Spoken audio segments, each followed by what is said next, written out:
गौतम बुद्ध रामदास को एक अद्भुत शिक्षा देते हैं। वो ऐसी कौन सी शिक्षा देते हैं जो कि रामदास को अपने जीवन में बहुत काम आती है, ये जानने के लिए पढ़िए ये कहानी।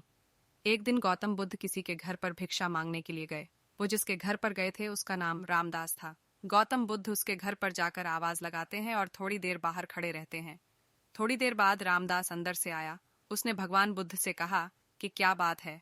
भगवान बुद्ध ने कहा कि मेरे पास कुछ खाने को नहीं है, मैं भिक्षा मांगने निकला हूँ। आपके पास यदि कुछ खाने को हो तो मुझे भिक्षा के रूप में देने की कृपा करें।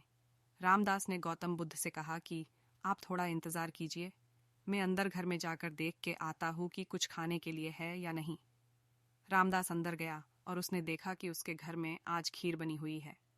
रामदास अंदर से ही चिल्लाता है, महाराज आप रुकिए, मैं आपके लिए खीर लेकर आता हूँ। भगवान बुद्ध सोचते हैं कि मैंने इतनी देर तक इंतजार किया है तो थोड़ी देर और रुक जाता हूँ।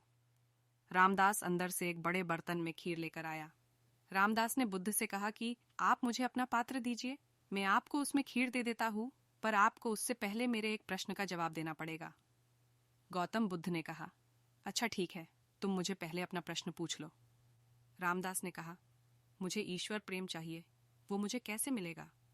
रामदास ने यह भी कहा कि मैं इस सवाल का जवाब जानने के लिए बड़े बड़े संतों के पास गया। मैंने बड़े बड़े ग्रंथ पढ़े, किताबें पढ़ी, लेकिन मेरे अंदर भगवत प्रेम नहीं जागा। अब आप ही मुझे बताइए कि वो मुझे कैसे प्राप्त होगा?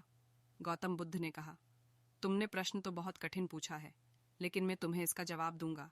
लेकिन तुम्हें मुझे पहले जो तुम लाए हो कृपा करके मुझे दो, ताकि मैं उसे खाकर अपनी भूख को मिटा सकूं। फिर मैं आराम से बैठकर तुम्हारे सवाल का जवाब सोचता हूं।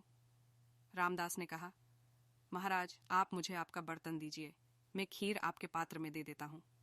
बुद्ध ने अपनी झोली में से एक पात्र निकाला, लेकिन जब रामदास खीर डालने लगा तो उसने देखा कि वो पात्र तो बड़ा मैला है। उस पात्र में बहुत सारी धूल मिट्टी लगी हुई थी।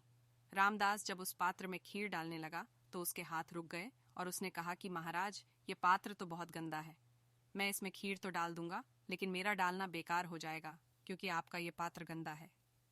आप खीर ले लेंगे किंतु उसे खा नहीं पाएंगे। इसमें इतनी मिट्टी इतनी धूल है कि मेरा इसमें डालना बेकार हो जाएगा। महाराज आप ऐसा कीजिए कि पहले इस पात्र को स्वच्छ कर लीजिए, धोकर ले आइए, फिर मैं आपके पात्र में खीर दे देता हूँ। रामदास की बात सुनकर गौतम बुद्ध ने कहा कि रामदास बस यही तुम्हारे प्रश्न का भी जवाब है। तुमने मुझसे पूछा ना कि मुझे ईश्वर प्रेम कैसे मिलेगा। सुनो, अभी तुम्हारे मन का जो पात्र है वह बड़ा मैला है, बिल्कुल इस पात्र की तरह। तुम पहले सत्संग करके, पूजा पाठ करके, अपने कर्तव्यों को अच्छे से निभाकर अपने मन रूपी पात्र को साफ कर लो तो अपने आप ईश्वर का प्रेम मिल जाएगा। मॉरल, हमें ईश्वर का प्रेम प्राप्त करने के लिए अपने मन को शुद्ध करना पड़ेगा, अपने मन रूपी पात्र को साफ करना होगा। पहले इसकी गंदगी दूर करनी होगी, तभी हमें ईश्वर का प्रेम प्राप्त हो सकता है। अगर आपको हमारी स्टोरी गौतम बुद्ध की शिक्षा, इंस्पिरेशनल मॉरल हिंदी स्टोरी अच्छी लगी हो तो अपने दोस्तों के साथ भी शेयर कीजिए और कमेंट में ज़रूर बताइए कि कैसी लगी हमारी स्टोरी।